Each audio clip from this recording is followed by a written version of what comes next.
Alright, so today we're going over the attributes menu and the file menu.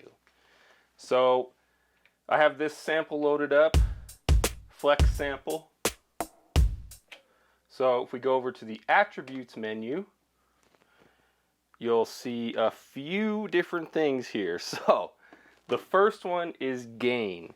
So the reason that it says plus 12 right now is because this sample was actually recorded through the recording buffer on the Octatrack itself. I did not take this sample from a different place and upload it onto the Octatrack. So it automatically sets the gain to plus 12 to compensate. Basically, it has to do with the audio engine of the Octatrack when you record stuff. So that's why that's at plus 12. So this also doesn't really affect the sample itself. It only affects playback. So if the sample isn't being trigged, then there will be no gain changes. That's something to keep in mind. It's not the same as normalizing the sample and then saving that as a different sample or overriding the sample, because that will induce a permanent gain change. This is not permanent. Loop mode. So this one is interesting. Basically, you have the option to loop, to not loop, or to ping pong, which is kind of a weird one because basically it will loop forwards and then it will loop backwards. And the only way that this will loop is if you have a loop marker set on the sample itself over here in the trim menu. So it's like I showed before. Let's change the loop position here.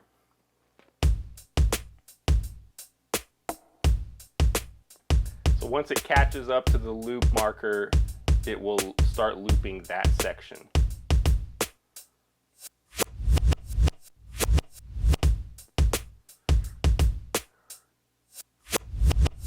And you'll notice that it goes forward and backward because I had it set to ping pong. So that's definitely an interesting one. So I'm going to leave that. By default, it's set to on. So that's also true if you come over here and you set the trig mode to slots, which corresponds to these sample slots that you have here.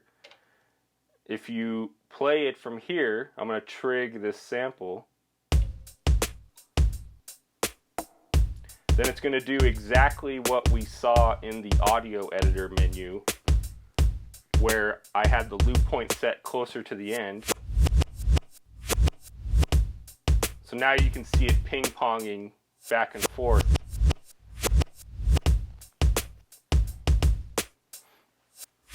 So that's definitely an interesting one. Okay, now the next one is time stretch. This one is interesting as well because you can set whether you want the sample to be time stretched, which means that if you change the tempo, it will indeed change with it. But in this case, you have a couple different time stretch algorithms. You have normal and beat. So normal, as it says in the manual, it's suitable for most material. But if you set it to beat, that's more meant for super rhythmic material. You know, it doesn't have to be percussion or an actual beat, but you know, if you find that the normal time stretch doesn't sound right or something like that, then you can try the alternate option you have here. So okay, original tempo. I mentioned this a little bit before in the edit menu where you can calculate the BPM, but when you calculate BPM, it sets the tempo here in the attributes menu. However, if you know the actual tempo and you notice that it's wrong, you know, whatever it calculated is wrong, a reason that it could be wrong is because your sample isn't basically it takes the sample and tries to figure out an equal division, because that's what a tempo is, correct? Like an equal division of music over time. So if your sample isn't an equal, you know, if it's not 2 bars, for example, like say it's 2 bars plus 1 beat, it's gonna try and figure out the tempo of the sample as a whole. It doesn't know that it's only 2 bars with an extra beat, so it's gonna be wrong in that case. So if you know the actual tempo, you want to set that here, because this will override anything else in regards to this actual sample. Also, something that's really handy about this is, like I mentioned in the first part of this series, you want to follow best practices as far as naming conventions of samples goes. So normally if you get a sample from someone, it'll have the BPM listed in the file name. So I strongly urge you, I mean, if you're just doing things by yourself, great. You know, you can kind of, you know, do whatever you want, but if you're sending samples back and forth between people, you definitely want to try and follow these conventions and make sure that you have your BPM listed in a sample file name. Now, if it's just something like a one-shot, for example, you don't need to put a BPM with a one-shot necessarily, because it's going to be triggered at whatever BPM your heart desires. But if it's a sample, like a melodic sample or a whole beat, you know, something like that, then you definitely want to put the BPM in the file name, because when the Octatrack analyzes samples initially, it actually looks at the file name for a BPM. So, for example, you know, a computer sometimes can't differentiate between 70 BPM and 140 BPM, because technically they're the same depending on how you have your quarter notes and eighth notes set up, you know. So if it sees that you have 70, or in this case 85 BPM in the sample name, which you can actually see right up here, this was recorded on my circuit tracks, so I just called it circ, and then it has the BPM listed in there, then it will analyze the file name and it will choose 85 rather than double this, which would be 170. So that's definitely a really, really handy feature, and really shows how smart the Octatrack actually is. Okay, so trim length. And then, so trim length, again, this was recorded on the Octatrack, so it automatically knows that the sample is 2 bars, which in this case right here is 2 pages, however you want to look at it. But if you try to change the trim length, then you'll notice that the tempo actually changes with it. So that's something to keep in mind. Also, you'll notice this arrow right here. The arrow indicates which of these settings has priority. So if you noticed, I tried to change my bars here. That becomes the priority, so it will follow that. 2.25, that's essentially what I mentioned before as having 2 bars plus a quarter of a bar, which is what? That's a beat, as long as it's in 4/4 time, of course. So 2.25 would be 2 bars plus 1 beat. But you'll notice it changes the tempo. If I change it back to 2 bars, then this tempo doesn't go back to where it was, which was 85. So if I go back up here, hit 85, that becomes a priority. So it overrides the original tempo. Well, it overrides the bar length and just goes by the tempo. So loop length, that can be different if you want. But again, that just corresponds to where you want the sample to loop. So, okay, Quantize trig. So this is interesting. Basically, that goes back to what I did down here. where I can trig different samples. These are some of the circuit track samples I have loaded.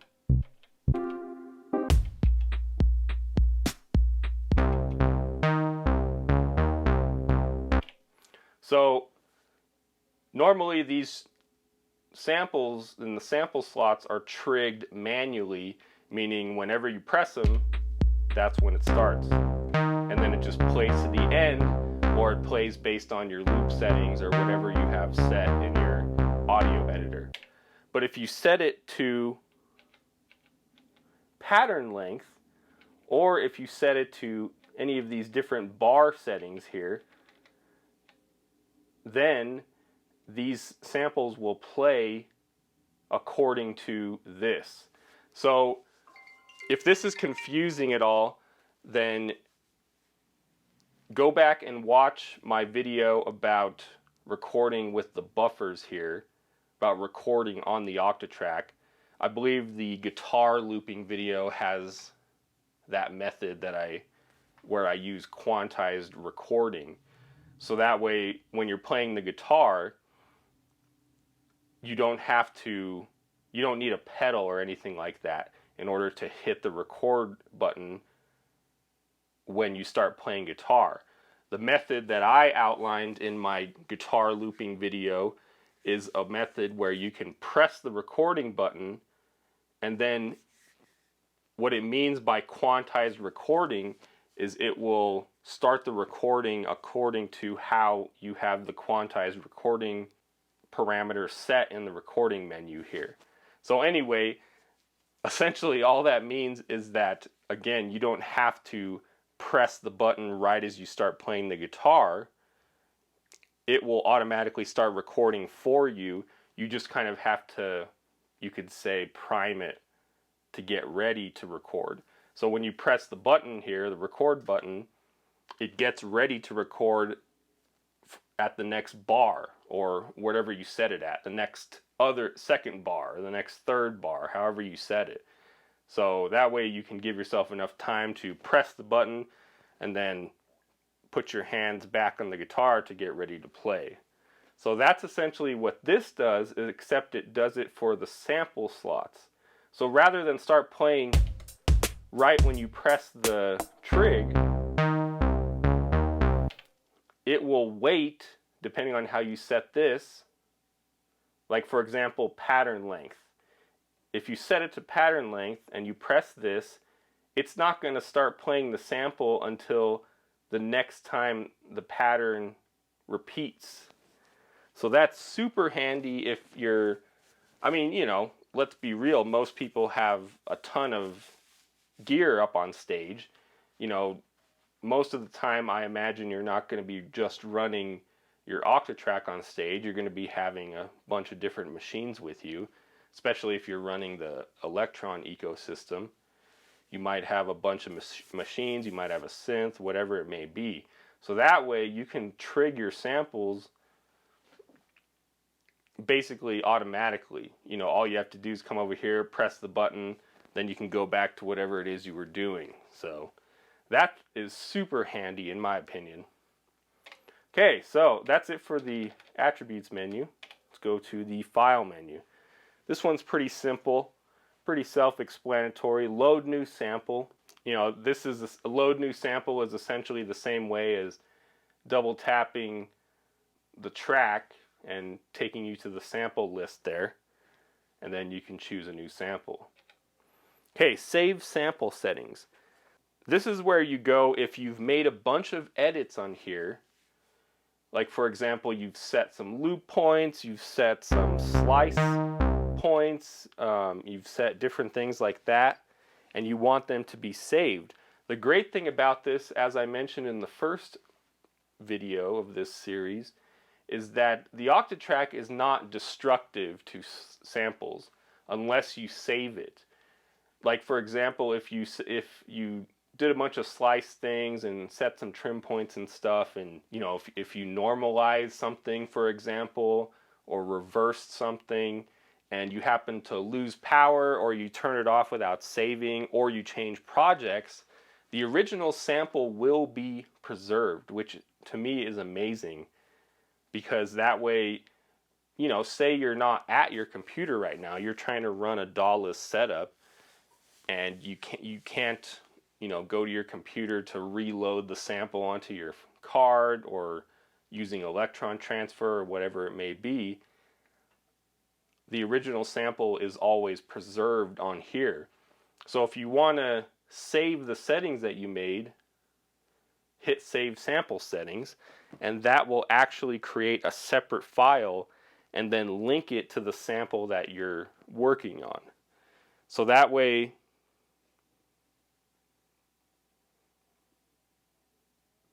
the next time you load that sample, the original sample, it will load the saved sample settings. So it's definitely super useful if you want, you know, a sample to contain the same slice settings, for example. Because if you notice, every time you turn off your Octatrack and turn it back on, your slice settings aren't saved. This is where you go to do that stuff. Okay, so save sample copy. This is an interesting one because it's different from save sample settings in the sense that it will ignore trim, for example. Like say you trim the sample in half or something like that, it will ignore that and it will still save a copy of the whole sample. However, you do not have to save sample copy and then immediately do save sample settings afterwards. It will indeed save the sample properties that you've set, for example, like slice points or things like that, BPMs, you know, things like that. But however, one thing to be aware of is that if you have a 24-bit sample that you got externally and loaded onto your Octatrack, but you have your flex sample settings in the project menu set to 16-bit, then it will save the sample copy as a 16-bit. So it's just something to be aware of. You know, if you're not sure, just leave it by default. I'm pretty sure it's set to 16-bit. But that's something to be aware of if you want to have all your samples in 24-bit. So that's set in the project menu. Save and assign sample basically acts just like the save sample copy, but it also assigns it to the same sample slot or to a free flex or static slot. So you can choose that when you save it in there. So it essentially does this, and then it assigns it to where you choose to assign it. Clear slot, of course, that clears the current slot that you're using, which in this case, for me, is sample slot 3. So if I did that, it would clear this sample right here. And then revert to saved file. This will revert the sample to its original state. And that will undo any changes like cropping, reversing, fading, etc. So it basically takes any settings you've set here and it reverts them back to the original state. So one thing to keep in mind is that most of this stuff in the file menu is not available to static samples. So that's why if you're going to be messing around with your samples a lot, it's important to use a flex track, a flex machine, rather than a static machine, because ultimately a static machine is mostly only used for just playing a sample as is. But if you want to be messing with the attributes, you know, doing fades, things like that, and then you want to save them, you want to make sure that you're doing a flex track, flex sample. So, well, that's it for the audio editor. Hope you guys learned a lot. Thank you so much for the comments you've left so far. Definitely helps me want to keep pushing out good content like this. If you got value out of this audio editor series, then please consider leaving a like and please consider subscribing for more stuff like this. and I'll see you guys in the next video.